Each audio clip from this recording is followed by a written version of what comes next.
Og ég var í París fyrir nokkrum vikum síðan á fundum og átti þar morgunverðar fund með einum virtasta embættismanni Frakka sem áraraðir var einn af æðstu stjórnendum Evrópusambandsins. Og svo átti ég líka viðræður við blaðamann sem sérhæfi sig að skrifa Evrópusambandið og starfar í Brussel. Og þeir vildu fá að kynnast þessari umræðu á Íslandi og ég gerði mitt besta til þess að skýra svona hlutlausan hátt hinn ólíku sjónarmið.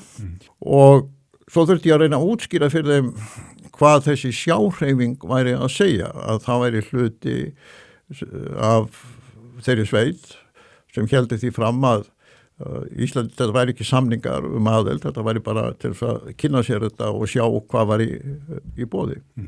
Og hver voru viðbrögð þeirra? Þeir hlógu. Já. Þeir hlógu. Þeim fannst þetta svo vittlaust. Þeim fannst þetta svo út úr kú og í engum tengslu við eðli Evrópusambandsins.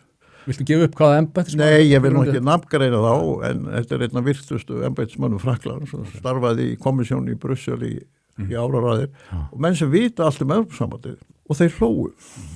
Sko, ég var forseti í 20 ár, eins og menn vita, og þá kynnist maður því að raun hvernig að halda á málstað Íslands á alþjóðlegum vettvangi. Og það skiptir litla þjóð gríðarlega miklu máli að erlendis og í alþjóðlegum valdastofnunum sé borin virðing fyrir málflutningi Íslendinga. Að menn ger ekki grín að Íslandi, að menn hlægi ekki að Íslandi. Og nú þetta einhvern veginn að þróast þannig að ef að íslenski ráðamenn mæta til Brussel með röksemdir sjáhreyfingarinnar, þá verður bara hlegið að þeim. Þá verður bara hlegið að þeim.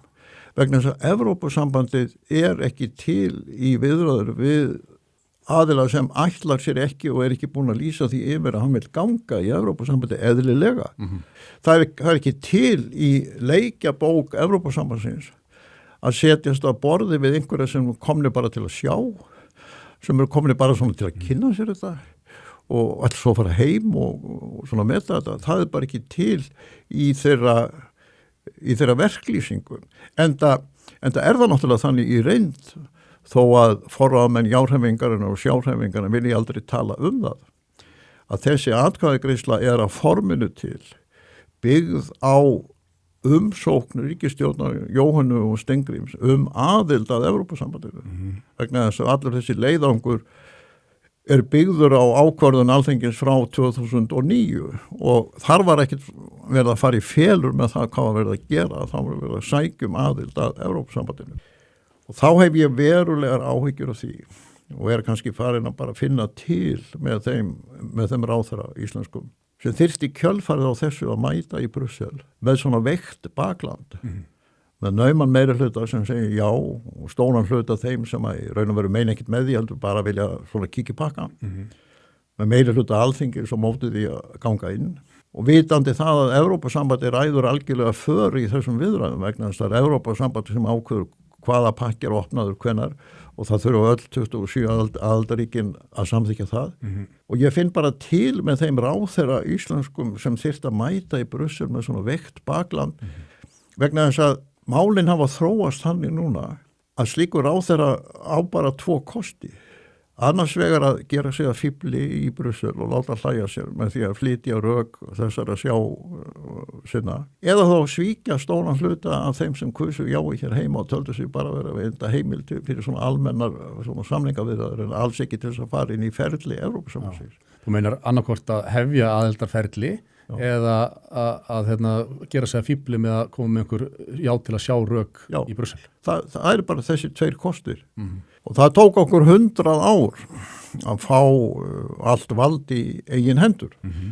Og svo eftir lýðveldisstofnun þá var hafist handa að færa út landhelgina og það tók nokkra áratugi að við næðum fullu valdi yfir 200 milljónum, þessu gríðarlega hafsvæði í kringum Ísland. En þetta núna, þessi atkvæðagreiðsla, það í fyrsta sinn sem þjóðin beðin það að veita heimil til að láta af hendi verulegan hluta þeirra ávinninga sem náðust af 100 ára sjálfstæðisbaráttu og margra tuga baráttu fyrir útvarslu landhelginnar. Og mér finnst eins og margir gerir sér ekkert grein fyrir því að það er það sem þetta snýst Evrópusambandið er einhvað öflugasta valdakerfi og stofnanavirki sem hefur verið búið til í okkar heimsluta á síðustu 80 árum eða svo. Og nú á þjóðin að svara því hvort að hún eigi að veita heimild til þess að forráðamenn lýðveldisins láti af hendi í samningum verulegan hluta af þessari 100 ára baráttu og margra tuga baráttu fyrir útvarslu landhelginnar. Já, þú túlkar þetta alveg þannig. Já, þetta er það í kjarnanum. En af því þú byrjar á því að spyrja umræðuna, að þá því mér verður að segja eins og að hún hefur einhvern veginn þróast hannig að hún bara einhver aukatriði og við höfum glemt okkur hér í margra vikna umræðum einhverjar undanþágur eða deilum verð á pitsusneiðum og kjúklingabringum og einhverju slíku.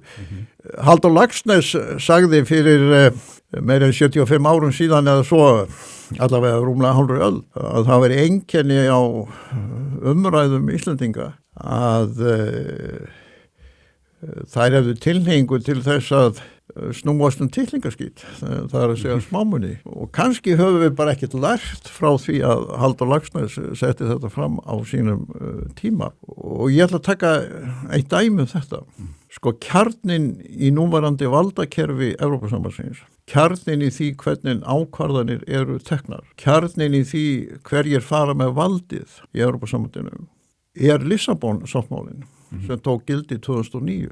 Það hefur náttúrulega ekkert verið rætt Lissabon-sáttmálan í þessari umræðu. Og þó að ég hefði hlustað grannt á forystusveit já-hreyfingarinnar, bæði ráðherra og aðra, hef ég ekki heyrt að þeir hafi nokkru sinni rætt Lissabon-sáttmálan. En það er hann sem lýsir því hvað yrði okkar mál og okkar stöðu þegar að Evrópusambandinu kemur. Og ef að menn ætla sér að veita heimild til þess að fara í viðræðu, hvað sem hann kallaði við þetta mikla veldi, þá verða menn að átta sig á því hvernig er það byggt upp. Og það er þess vegna sem ég nefndi Lissabon-sáttmálan sem tók gildi 2009 vegna þess að hann staðfesti grundvallar breytingar á eðli Evrópusambandsins. Og þær fela það meðal annars í sér og það er mikilvægt að rekja það að í fyrsta lagi fær kommissjónin Ursula von Leyen sem núna gegnir því embætti miklu meira vald heldur en fyrir hennar höfðu. Í öðru lagi stór hluti af þeim ákvörðunum sem eru tekin í ráðherraráðinu byggð á fólksfjölda viðkomandi aðildarríkja sem þýðir það að þessi frægi stóll Íslands, hann yrði bara 0,1% en frakkar og þjóðverjar hefðu til samans 33%. Já, það er að segja ráðherrastóllinn.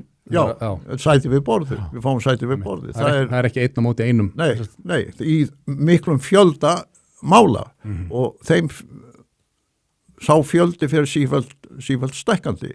Þannig að við erum í veigamiklu atriðum, háð ákvörðunum, þar sem að við hefðum bara 0,1% vægi. Síðan fengjum við 6 þingmenn á Evrópuþinginu af rúmlega 700.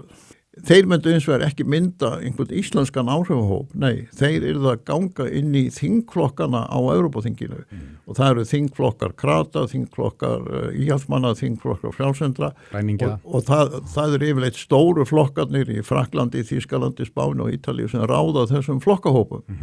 Þannig að þessir auðvitað 6 sem þar myndu bara tínast í þessari áhrifasveit og síðan það þannig að við hefðum ekki lengur rétt til þess að semja við önnur ríki. Við getum ekki samið við Bandaríkinu við fríverslunarsamningu, við getum ekki samið við Þýskalandu fríverslunarsamningu, við getum ekki samið við löndin í Miðausturlöndum.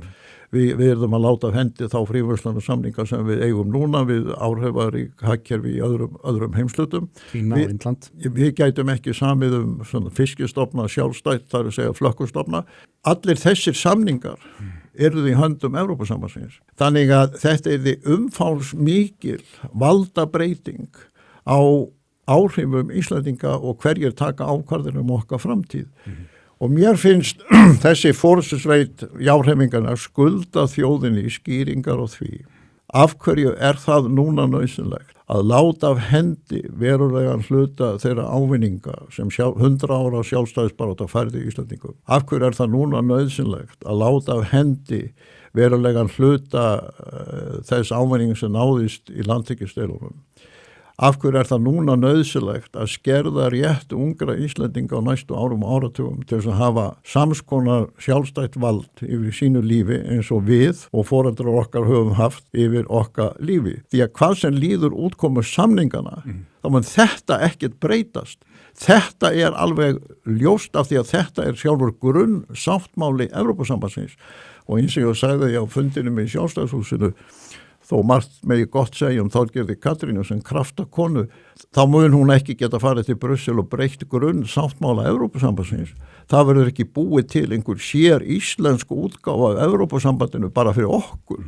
Þannig að í raun og veru má segja að 95% af því sem felst í þessum samningum sem stofnana og ákvörðuna system Evrópusambandsins, það liggur allt saman fyrir og því verður ekki breytt. Þegar menn að tala einhverja undanþágur og hvað kom út úr þessum samningum, að þá það kannski svona 2-3-5% hæstalagi af heildinni. Það alveg kristaltært að við munum þurfa að láta af hendi verulegan hluta þeirra ávinninga sem sjálfstæðisbaráttan og baráttan fyrir landhelginni hafa fært okkur og láta af hendi þá sjálfstæðu stóla sem hafa gert okkur kleift að semja við önnur ríki fríverslunarsamninga, fiskveiðistofna og annað slíkt. Allt þetta yrðu við að láta af hendi. Telur þú að sé einhver áhætta í því fyrir íslenska ríkið og íslensk þjóðfélag að segja já núna í ágúst og fara í aðeldarferli sem við getum síðan hafnað að lokum þegar að samningur liggur á borðinu? Já, ég tel að það sé stórfelld áhætta í því fólki.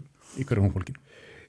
Hún liggur fyrsta lagi í því að ef það verður já í þessari atkvæðagreiðslu og viðræður við Evrópusambandið hefjast, hvernig svo sem þær viðræður verða, þá mun allur umheimurinn skilja þá ákvörðun með réttu að Ísland hafi endur vakið samning ósk sína að gangi í Evrópusambandið. Þar með munu öll þau ríki sem við eigum fríverslunarsamninga við núna hætta að þróa þá samninga vegna þess að þau vita það að þeir munu allir falla niður ef við göngum í Evrópusambandið. Það munu öll ríki sem við hugsanlega viljum frá fríverslunarsamninga við, þar að segja Bandaríkin, Kanada og ýmis fleiri, ekki gera neitt í því máli vegna þess að þau munu segja eftir nokkra verið þið kannski komnir í Evrópusambandið og það verður ekki að eyða tími að gera fríverslunarsamning við ykkur. Þá munu íslensk fyrirtæki sem að leita á markaði í Norður-Ameríku, Suður-Ameríku, Asíu, Japan, Kóru, Indlandi og svo framvegis, Miðausturlöndum.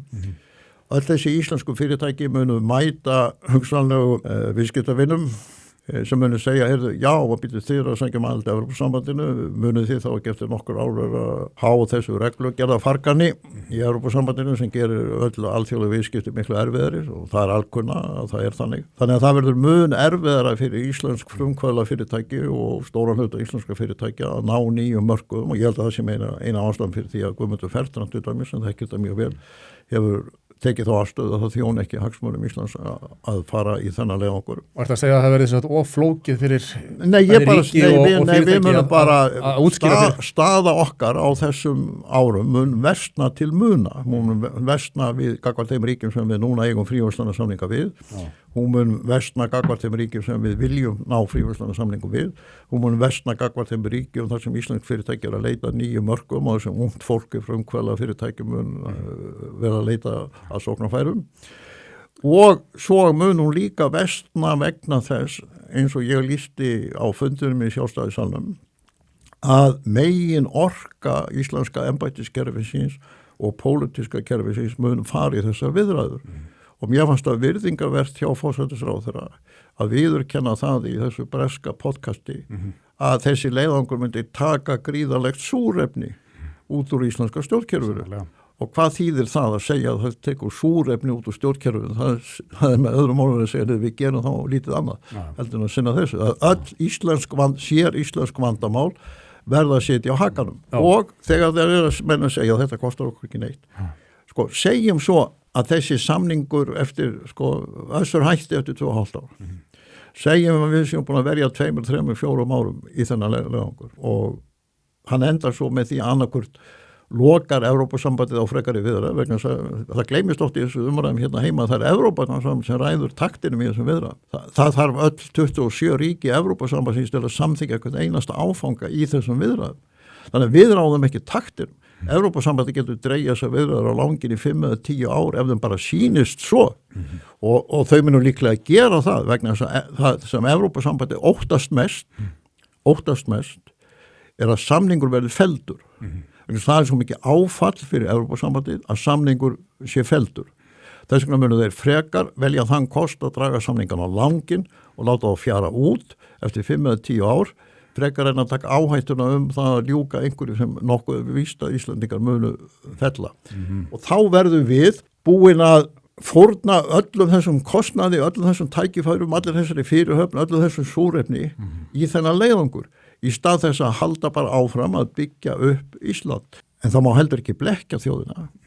Það er alveg rétt sem að núverandi forsætisráðherra sagði rétt fyrir síðustu þingkosningar, það er bannað að plata. Það er bannað að plata. Þú upplifir að það er mikill blekkingaleikur í gangi. Já, því miður. Það eru margir hann er sko annars vegar fólkin í því að menn vilja halda umræðinni við einhver aukatriði og alls konar óvissu sem snýst það. Og svo eru menn ekkert að ræða stórumálin eða grundvallaratriðin í þessu. Og sumir segja, eins og þú réttulega lýst, já, ég ætla ekki að fara að setja mig inn í þetta núna, ég ætla að býða bara til samningi og þá ætla ég að setja mig inn í þetta, það verður önnur þjóðarverkar. Sko, það er mjög hæpin fullyrðing fyrir margar hlutasækir. Í fyrsta lagi, sko, er ekkit víst að það komi samningu fyrir eftir dúk og disk. Það er Evrópusambandið sem hefur það algjörlega í hendi sér hver lengi það samningaferli stendur og við munum þurfa að fórna miklu á þeim tíma. Og svo verð ég líka að segja það er engin trygging fyrir því að verði önnur þjóðaratkvæðagreiðsla. Nú? Nei. Af hverju túlkar það þannig? Já, það er bara staðreynd málsins. Það er ekkit í ferlinu, hvorki hálfu Evrópusambandsins, nýja hálfu íslenska stjórnkerfisins sem gerir það nauðsynlegt að hafa aðra þjóðaratkvæðagreiðslu, alveg eins og Jóhanna og Steingrímur gátu farið í þeirra leiðangur á sínu tíma með einfaldri samþykk alþingis, að þá getur dugað einföld samþykk alþingis. En sögulega séð að þá myndi það aldrei líðast. Já, það er það sem þú segir. Sko. Þess vegna segi ég, ef það verður samþykkt, þá verður vonandi önnur þjóðaratkvæðagreiðsla, en það er engin trygging fyrir því. Í eðli sínu er þetta bara kosningalofur frá Þorgeiri Katrínu að það verði önnur þjóðaratkvæðagreiðsla og sögulega reynslan sýnir það bæði í þingkosningunum 2009 og líka í þingkosningunum 2024 að ýmsir flokkar eiga mjög auðvelt með að ganga á bak kosningalofur sem þeir hafa gefið í Evrópusambandsmálum. Það sýnir bara reynslan. En það er því nú ótrúleg niðurstaða ef að ríkisstjórn sem að færi aðildarferli myndi ekki bera loka samning undir þjóðina áður en hún segði já. Sko, ég er út af fyrir alveg sammálið þá fullyrðingu, það er því mjög skrítið. En ég vek bara athygli á því, það er engin trygging fyrir því. Það er engin trygging fyrir því. Eina sem er örugt, það er tvennt sem er örugt. Annars vegar að þessi þjóðaratkvæðagreiðsla fer fram núna í lokmánuði og hún hefur afgerandi áhrif. Evrópusambandi mun túlka hana sem, ef að verður ofan sem upphafa nýju aðildarferli að Evrópusambandinu. Hitt sem er örugt er það að það þarf að breyta stjórnarskránni. Og til þess að breyta stjórnarskránni þurfa að vera þingkosningar á milli. Þetta er það eina sem er örugt, þetta tvenn. Allt annað er óvissu háð. Þannig að þeir sem ætla að segja já á grundið þess að það komi samningur og þá getur þeir hugsað málið og þá verður þjóðaratkvæðagreiðsla eru bara veðja á þá óvissu að það muni koma samningur í fyllingu tímans og hins vegar að þá verður við völd þingmeiri hluti sem muni efna loforðum að hafa þjóðaratkvæðagreiðslu.